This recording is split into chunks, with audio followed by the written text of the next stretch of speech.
नमस्कार, मैं जयदेव सिंह आज आपके बीच हूँ यूपी टीईटी के पेपर के निरस्त होने के संबंध में चर्चा के साथ। सबसे पहले मैं आपको बता दूं कि यूपी सरकार ने उन खबरों का खंडन किया है जिनमें कहा जा रहा है कि यूपी टीईटी परीक्षा की नई तिथि का ऐलान कर दिया गया है।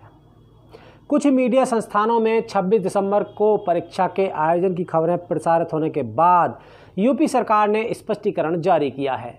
यूपी सरकार ने कहा है कि अभी उत्तर प्रदेश शिक्षक पात्रता परीक्षा यानी यूपी टीईटी की नई तिथि को लेकर कोई फैसला नहीं लिया गया है। आपको बता दें कि पेपर लीक होने के चलते रविवार को यूपी टीईटी परीक्षा निरस्त कर दी गई थी। सरकार की ओर से जारी बयान में कहा गया है कि कुछ एक मीडिया संस्थान द्वारा 26 दिसंबर को परीक्षा की नई तिथि घोषित किए जाने का समाचार चलाया जा रहा है।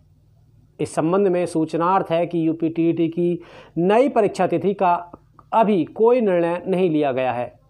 भ्रामकता की स्थिति न उत्पन्न हो इसलिए ऐसी खबर प्रसारित न की जाए। टीईटी प्राथमिक स्तर की परीक्षा के लिए 12,52,000 और टीईटी उच्च प्राथमिक स्तर की परीक्षा के लिए 8,93,000 अभ्यर्थियों ने अपने रजिस्ट्रेशन कराया था। टीईटी परीक्षा में पहली बार इतनी बड़ी संख्या में अभ्यर्थी भाग लेने जा रहे थे। परीक्षार्थियों को हुए इस नुकसान की भरपाई के लिए योगी सरकार ने उन्हें प्रवेश पत्र दिखाकर बसों से मुक्त यात्रा की सुविधा दी है। नई तिथि पर परीक्षा देने में अभ्यर्थियों को दिक्कत ना हो इसके लिए सभी जिला प्रशासन को दिशा निर्देश भी जारी कर दिए गए हैं। यूपी टीईटी परीक्षा से एक दिन पहले शनिवार को ही मथुरा, गाजियाबाद, बुलंदशहर में व्हाट्सएप ग्रुप पर पेपर लीक किया गया था। रात भर प्रश्नों के उत्तर व्हाट्सएप ग्रुप पर पहुंचाए गए थे। जांच में ये प्रश्न असल प्रश्न पत्र से मेल खा रहे थे। पेपर स्थगित करने के फैसले के बाद प्रशासन ने परीक्षा को 1 महीने के भीतर करवाने के निर्देश भी दिए हैं। मुख्यमंत्री योगी आदित्यनाथ ने कहा है कि टीईटी का पर्चा लीक कराने वालों के घर पर बुलडोजर चलेगा, चाहे वह कोई भी क्यों ना हो, पर सभी पर गैंगस्टर की कार्रवाई होगी और रासुका भी लगाएंगे। जो संदिग्ध फरार हैं उन्हें भी गिरफ्तार करने के लिए छापेमारी की जा रही है।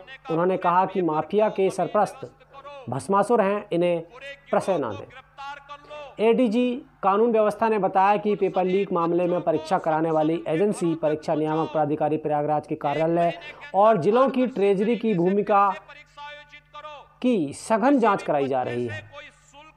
यूपी टीईटी पेपर लीक प्रकरण में मेरठ एसटीएफ ने शामली से 3 आरोपियों को पर्चे के साथ दबोचा है। पूछताछ में खुलासा हुआ कि 5 लाख रुपए में मथुरा के एक व्यक्ति से पर्चा खरीदा था। यहां 2-2 लाख रुपए में अभ्यर्थियों को नकल करानी थी। इसके अलावा प्रयागराज से 18, लखनऊ से 4 और अयोध्या से 3, कौशाम्बी से 1 आरोपी को भी गिरफ्तार किया गया है। इनके कब्जे से मोबाइल फ़ोन और प्रश्न पत्र की फ़ोटोकॉपी मिली थी। यूपी टीईटी से लेकर पीसीएस तक की परीक्षा सुरक्षित नहीं है। नकल माफिया की करतूत के कारण पहले भी कई परीक्षाएं निरस्त की जा चुकी हैं। उत्तर प्रदेश लोक सेवा आयोग की सबसे प्रतिष्ठित पीसीएस परीक्षा में 2015 से लेकर 2018 तक 3 बार नकल माफिया पेपर लीक की घटना को अंजाम दे चुके हैं। इसका सबसे अधिक नुकसान उन प्रतियोगी छात्रों को होता है जो मेहनत करके अपना कैरियर संभालना चाहते हैं।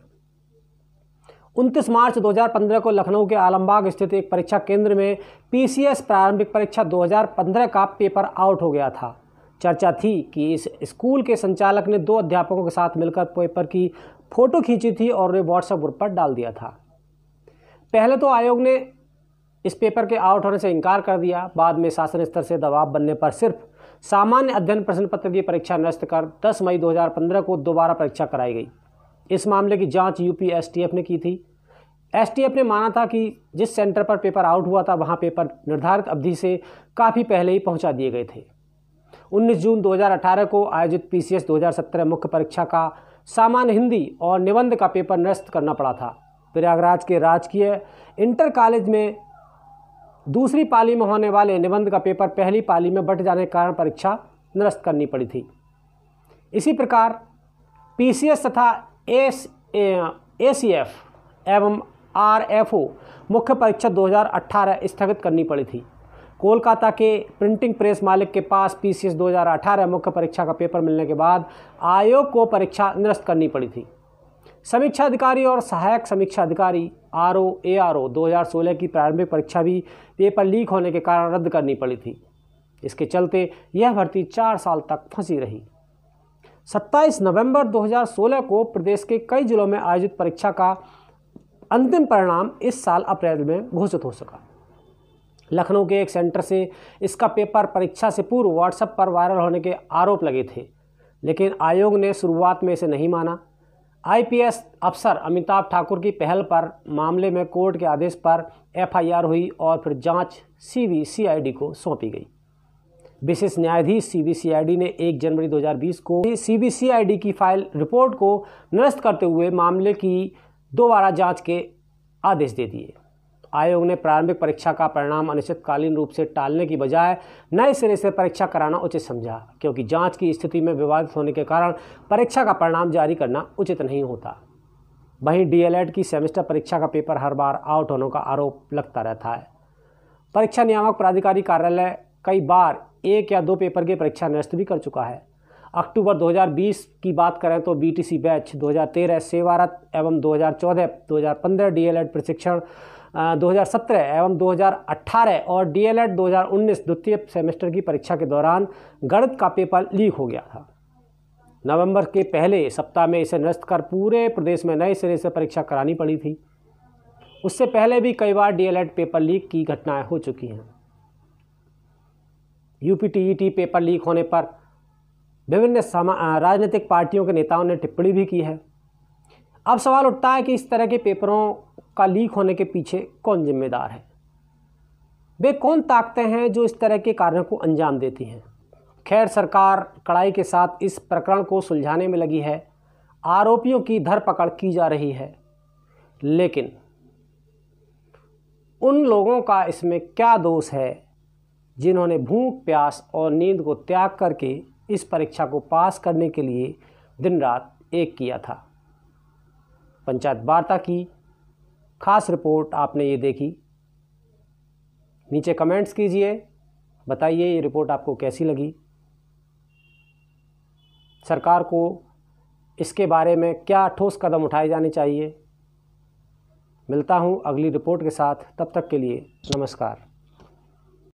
आज सुबह जब मुझे एक समाचार मिला कि बीटीसी टीईटी का टेस्ट था, एक गिरोह कहीं से उसने पेपर लीक किया, हमने कहा पूरे पेपर को अभी निरस्त करो, पूरे गिरोह को गिरफ्तार कर लो,